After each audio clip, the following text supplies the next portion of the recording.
আসসালামু আলাইকুম। আশা করি সকলে ভালো আছেন। আলহামদুলিল্লাহ আমিও ভালো আছি। তো সাসপেনশন দেখতে পাচ্ছেন, এটা হচ্ছে সিবিআর বাইকের সাসপেনশন। তো এটা আমার কাছে আসছিল, দেখুন আমি দেখাচ্ছি। এটা আমার কাছে আসছিল এই হলুদ পলিটা করে মিরপুর 10 এজেন্সি থেকে, দেখুন।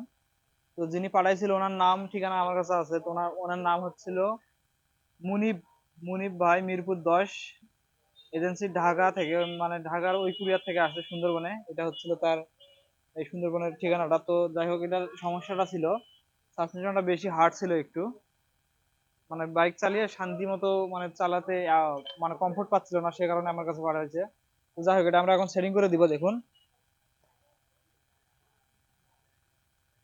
আমি এখন এটা সেটিং করে দিচ্ছি। এটা পাঠাইছিল হচ্ছিল আপনার মুনিপ ভাই, ঢাকা থেকে।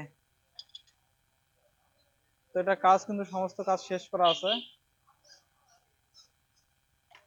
অয়েল দিয়ে দিলাম। এখন হচ্ছিল এই যে এটা সিলিন্ডার, পিস্টন, ব্যারেল সমস্ত কিছু রেডি আছে। এখন হচ্ছিল এটা সেটিং করে দিচ্ছি, দেখুন।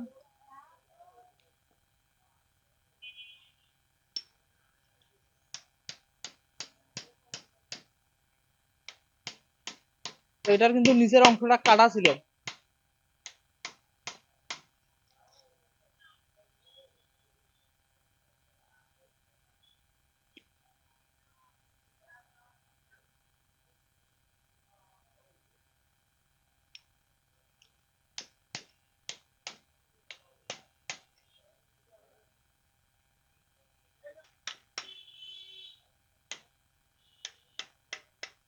চালু কর। তো এটা আমি কম্প্রেসারটা এখন দেখাচ্ছি, দেখুন। আর এই সাসপেনশনটা কিন্তু আপনার নিচের অংশটা, দেখুন, কম্প্রেসার ধরে গেছে কিন্তু এমনি এমনি উঠতেছে। উপরের দিকে যেরকম নিচের দিকেও এরকম আর কি। এখন এটা স্মুথ আছে। তো এটা নিচের অংশ কিন্তু এখান থেকে কাটা ছিল, দেখুন, এখান থেকে কাটা ছিল, উপরের অংশটা কাটা ছিল। তো এটা কাটে উনি এগুলার বুটকাগুলো খুলে নিয়ে অন্যটাতে লাগাইছে। তো আমরা এটা খোলার জন্য এখানে একটা বুটকা লাগাইছিলাম। তো যাই হোক, এটা আমরা এখন পুরোটা কমপ্লিট করব, সেটিং কমপ্লিট করব। করানোর পরে মুবিন মুবিন ভাই পাঠাইছিল ওনার কাছে, এটা আবার ফেরত করে দিব।